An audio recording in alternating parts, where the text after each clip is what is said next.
Hey traders, David Frost, My Strategic Forecast. You're here for another episode of Common Sense Market Analysis.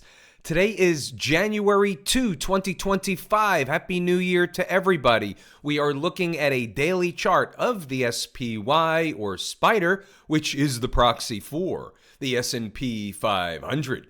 What do we have on the docket today? The market continued in a 1, gap and crap situation and 2, downdrafting situation. Now, let's just get it right out on the table, right out of the chute. From a daily chart perspective, she ran a test of a daily chart breakup candle low. Where do you learn about that stuff? In the class, MSF Masterclass. Just one of the many things taught in that class. So let's take a look at the big picture. We're getting into 2025. It's a whole new year. What does Mrs. Market have in store this year? Part of the MSF Masterclass was a cycles module. Within the cycles module, I teach how to forecast into the future. So we did live a real forecast for 2025. Traders that have taken the MSF Masterclass are expecting a certain kind of market movements / price action, if you want to get fancy, in 2025. There's going to be up moves, there's going to be down moves. It's important to get them correct from a timing perspective. Let's just look at this from a near-term perspective. If she gets below the breakup candle low, you have a 100-period moving average down here. You also have a gap where the closing print is 576.70, coinciding with a spike through of the 100-period moving average. So between, and you might want to write this down, between 576.70 and a spike of 572, it's a little bit wide, but markets get more volatile, prices move around, their range widens, and the numbers get wider. When the market is in a trending situation, a grinding trending situation like this, where each and every day the range from high to low is rather narrow, that is the expectations. However, all of a sudden you have a couple of big, wide-ranging days, and the range expands, the distance between numbers expands. I would write that down, put it on a sticky note. These are the type of things that are in the course MSF Masterclass. That's what we call a snippet of information. From a weekly chart perspective, she has now come in and touched or tested the 20-week moving average. Low of day, 580.50. What about Tesla? Let's talk about Tesla because it was on the move today. So we traded it in the live trading room. Now we're talking magic calculator. The way this works is pretty simple. We're going to take a pivot high. The high is 488.54. We're going to put it into the magic calculator and hit calculate. Once we have the results, these are the support numbers in the sequence by which they come.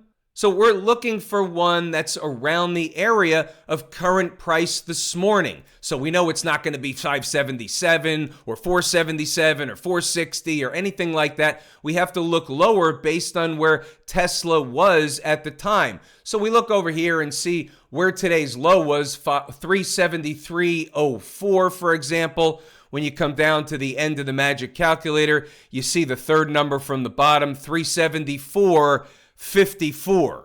You could already see that's where I had the blue line at 374.54. You look at a 5-minute chart, see what happened in real time. And when you see what happened from an intraday perspective, you could see how traders made a quick profit. We had a zone in the live room, so we had a couple of numbers on the board. But this was the number out of the magic calculator. And by the way, yes, it is now for sale. We have traders using it each and every day. It's part of the MSF Masterclass. It comes with unlimited access. Or if you're not interested in that, you just want access to the magic calculator, here it is for you. Go to the webpage, you'll find it. The numbers work. How'd we do in the live trading room today? Well, here's a 5-minute SPY chart where right of the vertical is today's activity. Let's check out what was inside the numbers and the live room. We had an early bull pivot today, a pivot 590.45. Let's start there. All right, that's a pretty good jump off point. You'd think we had some shorts in there in the live room, didn't you? Yeah, you would be right. Not everybody, but we did have some traders take a short up there this morning on the rally. But wait, there's more. The flip side situation is staying below the bull pivot, which is 590.45. This keeps the door open to fall back toward 588.20. The gap left open in 2024, which is a lower number we'll get to in a moment, and 585 F below. Okay, fair enough. Sounds like a setup situation. There's your 588.20. Fair enough. There's your gap left open. That would be the other day, the end of 2024. That was your zone of support. You had to rip it back up in the other direction. We had oodles and oodles of profits right out of the chute today on the first day of the trading year in the live room on the long trade. That was the official first trade of the year. Then we had some traders get into the double dip, double barrel trading situation with a short at the pivot. The pivot was my final exit on the long trade, as well as many others in the room. What I urge you to do is pause the video, read the notes, go back to the charts to double check the work. We were having a morning melt-up operation, but the thieves in the morning took care of that and dropped them back down. There was an issue with stocks on the move this morning. There were none because I didn't get my pre-market data feed for some reason.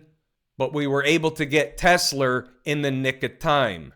Here it is at 9:07, the setup. Remember from before, 588.20, and this is a little wide, but the numbers are wider. You have to adjust accordingly. You adjust to Mrs. Market. You don't assume Mrs. Market is going to adjust to you.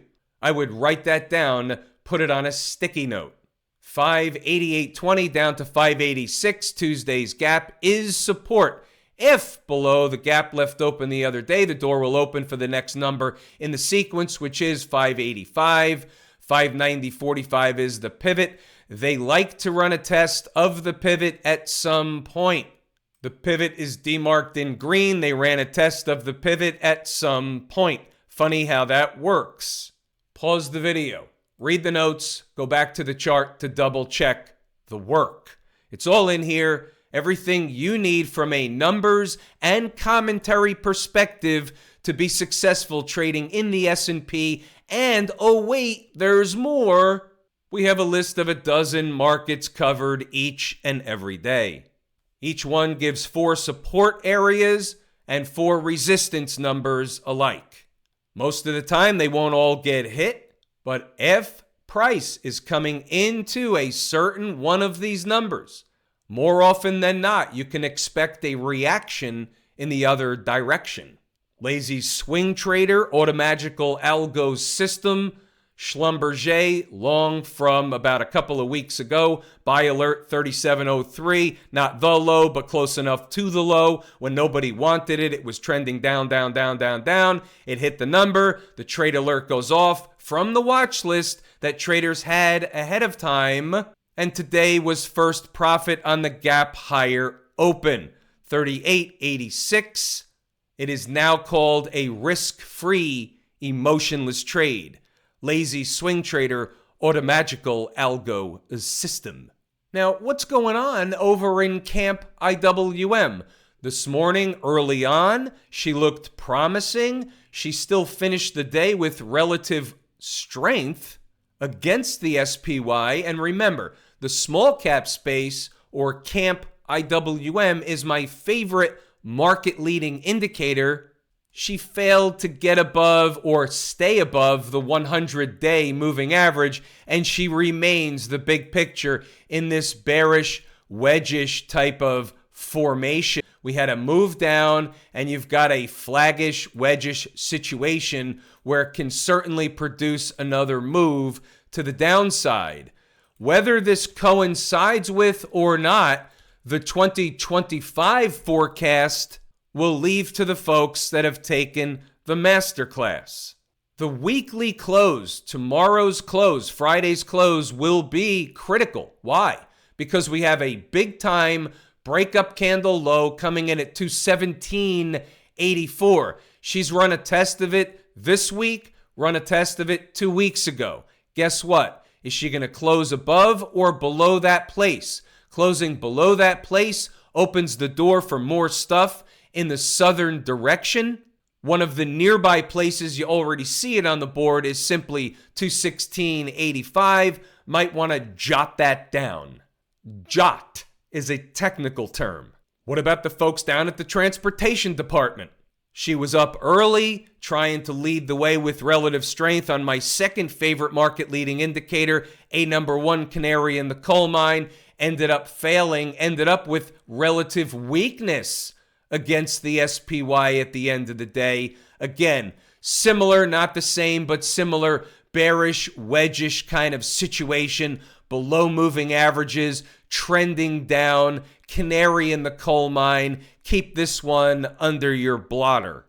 Weekly close above or below 15,730 will be another one of those critical things.